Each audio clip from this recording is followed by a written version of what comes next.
मालिक की जो प्रजा है, मालिक की जो सृष्टि है, उस परमपिता परमात्मा ने, उस मालिक ने क्या गजब की बनाई है। कहीं भी आप निगाह मारें, आपस में सगे भाइयों के कर्म नहीं मिलते, हाथों की रेखाएं नहीं मिलती, पेड़ पौधे अलग अलग प्रजाति के, उनकी पत्ते शाखाएं नहीं मिलती। तो उस राम ने गजब कर रखा है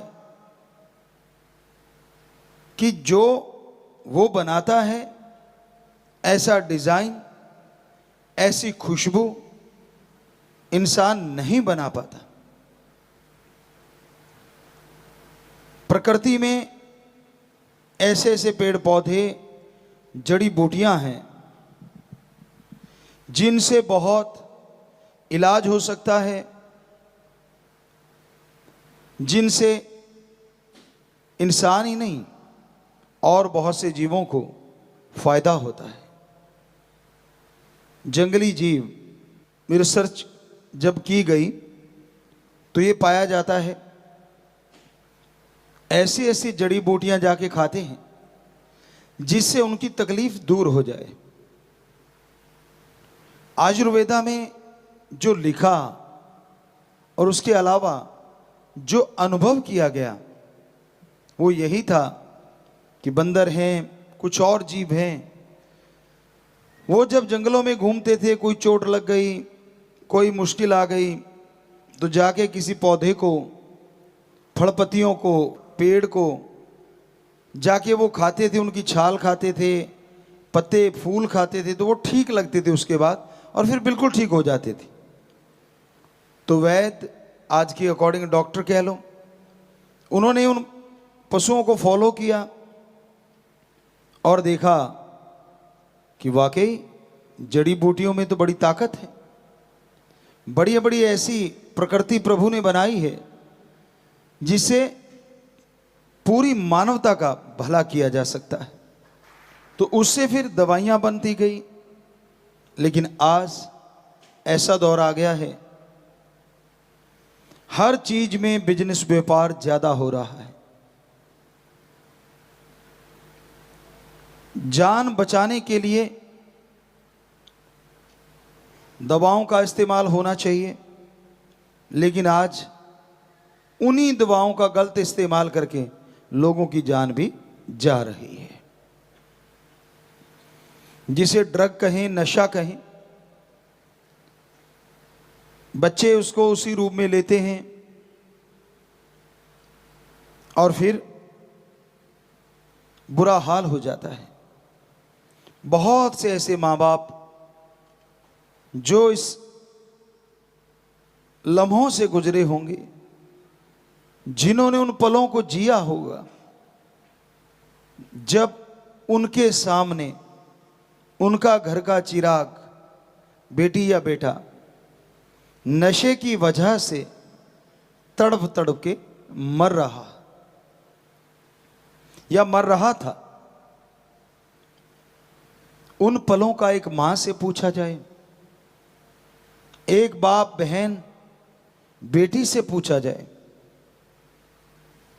तो वो ही जानती है दर्द क्या होता है। और ये सब क्यों हो रहा है? चंद नोट कमाने के लिए, बिजनेस, व्यापार के लिए, और कोई मतलब नहीं है। पैसा कमाने के लिए नशों के व्यापारी ये कार्य करते हैं, नशा लाते हैं, कोई रुकावट नहीं आ रही उनको।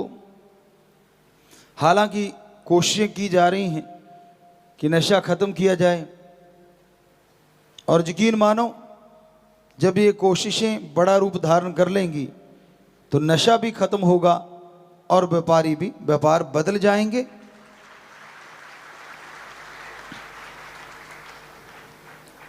व्यापार के लिए बहुत विभाग हैं, बहुत सारी और चीजें हैं।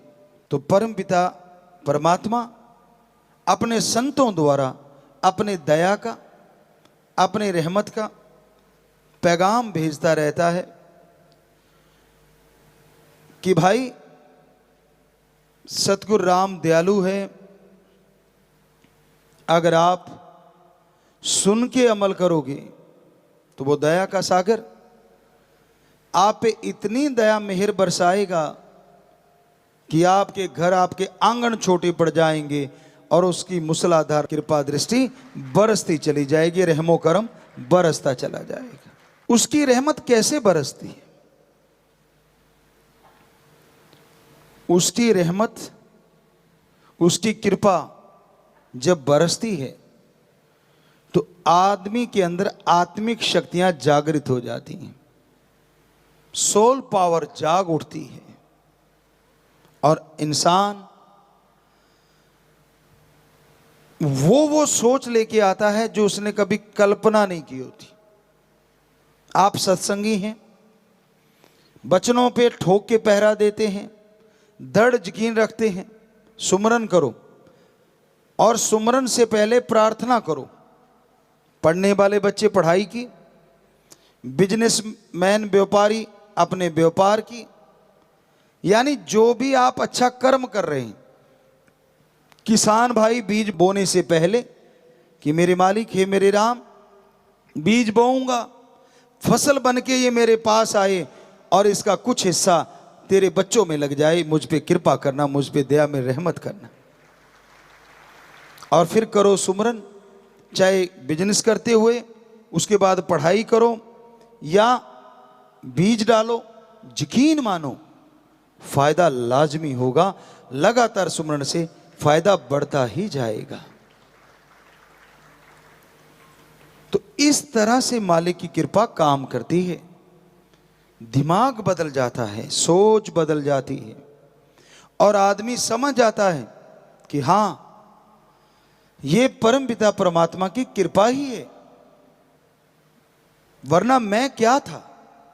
बहुत से सत्संगी इस भावना को जाहिर भी करते हैं, भजनों के द्वारा, कोई बोल के, कोई लिख के, अपने अपने ढंग से, कोई नाच के। तो उस भावना से पता चलता कि हां, इस इंसान के अंदर परम पिता परमात्मा की कृपा हो गई।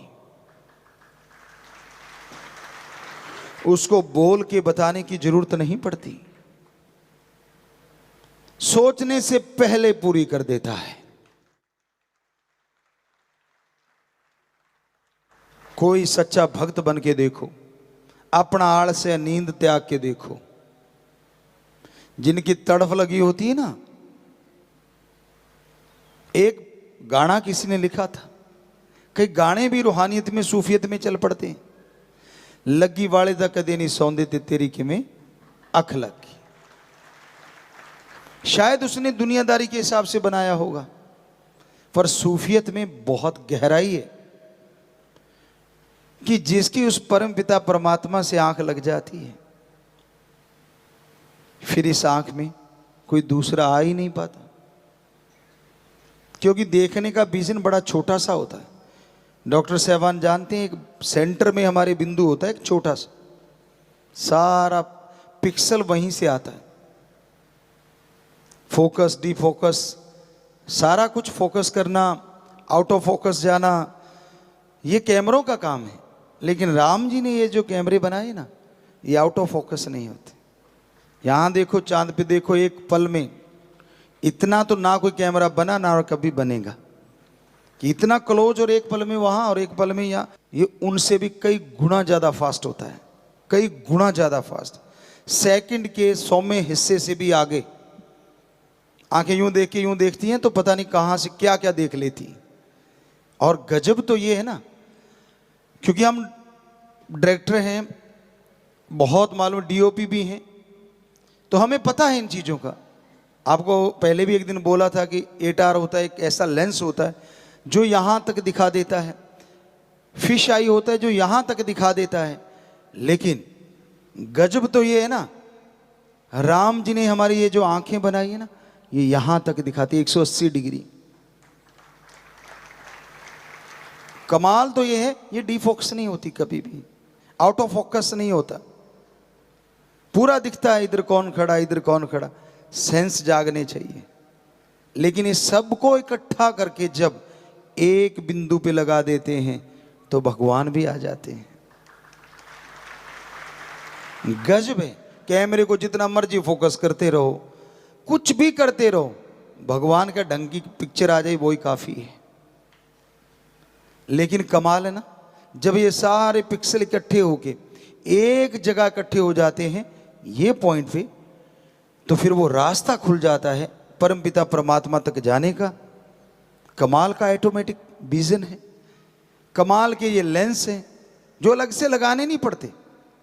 क्योंकि शूट करते थे, आपको बोला डीओपी, डायरेक्टर ऑफ फोटोग्राफी या जो भी नाम ले, तो उनका काम होता है जब वो देखते हैं कि मैंने कौन सा सीन लेना है तो वो लेंस बदल के दूसरा लगाया जाता है। क्या मैंने फोकस बिल्कुल क्लोज लेना है, अब मैंने वाइड एंगल लेना है, अब मैंने लोअर एंगल लेना है, अब मैंने ये लेना है, तो वो सारे अलग से लेंस होते हैं। लेकिन क्या कहें उस परमपिता परमात्मा का जिसने ऐसे लेंस, और कमाल है ये इतने बड़े बड़े होते हैं, उठा के चलते हैं जब इतना वजन होता है, और इधर वजन तो है ही नहीं। जरा सी जगह, आप अगर डॉक्टर से पूछो कि जरा सी जगह होती है, और क्या उसका वाइड एंगल है और क्या उसका लॉन्ग एंगल है और क्या उसका फोकस है, जबरदस्त। इससे बड़ा तो हो ही नहीं सकता ना कि जब उसको टोटली फोकस कर देते हैं एक पॉइंट पे तो भगवान जी भी आ जाते हैं। पर इसको फोकस करने के लिए इस माइंड में राम का नाम लाना पड़ता है, उसको याद करना पड़ता है जिसने ये ऑटोमेटिक लेंस बनाए हमारे अंदर। तो उसको जब याद करते हो तो ये सब चीजों को आउट ऑफ फोकस करके एक जगह फोकस होने शुरू हो जाते हैं। वरना तो 180 डिग्री कोई छोटी बात नहीं होती। और जब मन इसको काम में लेता है ना तो ये पता नहीं कितना लंबा चौड़ा दिखाते हैं, कहां से कहां ले जाते हैं। सोच इनके द्वारा भी बहुत आती है और इसके द्वारा भी बहुत आती है। जो आंखें देखती हैं बिठा लेता है, ये पकड़ लेता है। जो कान सुनते हैं बिठा लेता है। तो भाई आप फोकस करें यहां पे और राम का नाम जपें, तो यकीन मानो आपकी तमाम मैल धुल जाएगी, आपकी तमाम बुराइयां खत्म हो जाएंगी और एक ऐसी बहार जिंदगी में छा जाएगी जिसकी लोग कल्पना करते हैं, हकीकत में नहीं। नींद तो फिर क्या है, जब दर्शनों की इच्छा हो तो घोड़े की तरह दौड़ के आते हैं। वैसे हम अपनी बड़ाई नहीं, अपने सदगुरु मौला की बड़ाई करते हैं हर पल। तो हम दर्शनों को आया करते, सुबह दीदार करके बेपरवाह जी से और चले तो वहां से काफी दूर पड़ता है, लगभग 150-200 किलोमीटर पड़ता है। और शाम सी के समय हम लोग 3-1 बजे गांव से 5-7 किलोमीटर दूर थे तो अचानक ख्याल कि नहीं वापिस चलना है। दूसरे कहते यार क्या कर रहे हो, गाड़ी मोड़ क्यों दी? यार आज बात नहीं हुई, आंखें मिली नहीं, चलते हैं। कहते मिली तो थी, हमने कहा आपकी मिल गई, हमारे यहाँ वो वाली बात नहीं बनी। कहने का मतलब बेपरवाह जी का संदेश था, उन्होंने बुलाना था। तो उनको कैसे बताएं, उनको तो यही कहना था, अब बहाना भी बनाना है ना। तो अब ऐसा करना ही पड़ता भाई, क्या करें, जैसी दुनिया उसको थोड़ा सा ओला पर्दा रखने के लिए। तो कहने का मतलब ऐसी चीज बेपरवाह जी ने अंदर से ख्याल दिया तो सोचा कि नहीं अब तो वापस चलना है। अब इतनी दूर, हमारे कई सज्जन थे जो साथ बैठते थे, वो डरते भी बहुत थे कि यार ये तेज बहुत चलाता है। और परमपिता ने ठप्पा लगा दिया जैसा कोई ड्राइवर नहीं, आगे से बोल नहीं सकते थे। अब बोले तो कैसे बोले, तो हमने भी क्या किया, हमने कहा यार वो लारे वाली बात, इनको क्यों डराना। हमने स्पीडोमीटर की सुई थोड़ी सी ढीली कर दी, तो वो 120 पे जाती तो झटके मार मार के 90 दिखाती, 80-90। तो हमने उसका चमचा दबा दिया गाड़ी का, तो वो 120 तक जाती थी बेचारी, वो उतनी भाग ली। और 3 बजे वहाँ से टर्न मारा और शायद 5:30, 5, 5:15, 5:30, हम 2.5 घंटे में, जो कि बहुत टाइम लगता था। वो कहते यार भाग तो उतनी रही है, ये स्पीडोमीटर दिखा रहा है लेकिन पेड़ों को देखते तो बड़ी तेजी से घूम रहे हैं। हमने कहा ये आपके ना थोड़ा सा वो हो गया, सफ़र का नशा चढ़ा हुआ, आंखें बंद करो, थोड़ा सुमरण करो, भक्तजन हो आप। तो बेचारे सुमरण करने लग जाते। अब उनको क्या पता कि सुई ढीली है। कहते यार ये झटके से मारती, हमने कहा खराब हो जाती हैं, अब इतनी कौन सा मत्था मारे, ठीक है जो चल रहा। तो जा पहुंची और बेप्रवाह जी मजलिस करके 6 बजे थे या 5:30, अब हमें पूरा वो ध्यान में नहीं है। तो उस टाइम बेप्रवाह जी 13 बास में मस्ताना जी धाम में जो हॉल की तरफ गेट है, शायद उसी तरफ से जा रहे थे अंदर। तो हम जा पहुंचे, कहते हमें मिली आंखों से आंखें, कहते अच्छा आ गए। हमने कहा आप बुलाओ और हमारी औकात, ये आंखों की बातें होती हैं। तो कहने का मतलब बेप्रवाह जी के हाजिर हुए और फिर बात पूछी, कहते अच्छा। बेप्रवाह जी फरमाने लगे, हंस पड़े, मुस्कुराए, कहते आप फिर आ गए, सुबह तो मिले थे भाई। अब उन्होंने भी यही कहा था, यार सुबह तो मिल के आए। वो हमें देखने लगे, कहते अच्छा कोई बात नहीं, अब आए हो तो आपा ये सेवा करनी है, ये काम करना है। बेप्रवाह जी खड़े रहे और इधर से हमारा प्रोग्राम चलता रहा। उनसे जुबान से बातें हो रही थी और हमारे नैनों से चल रहा था प्रोग्राम। तो वो सारी बातें जब पूरी हो गई, कहते अच्छा अब तो हो गया काम। अब उनको ये समझना है कौन सा काम हो गया। वो कहते हाँ जी दर्शन हो गए पिताजी, अब ठीक है। कहते अच्छा फिर अब जाना चाहो तो जाओ। तो हमें क्या लगे, बोल अब फिर तो नहीं ले आएगा वापस। कहते नहीं तो यहीं सो जाते हैं। हमने कहा नहीं अब नहीं ले जाते। बेप्रवाह जी ने बोल तो दिया यार, काम हो गया, अपने दर्शन हो गए, बस।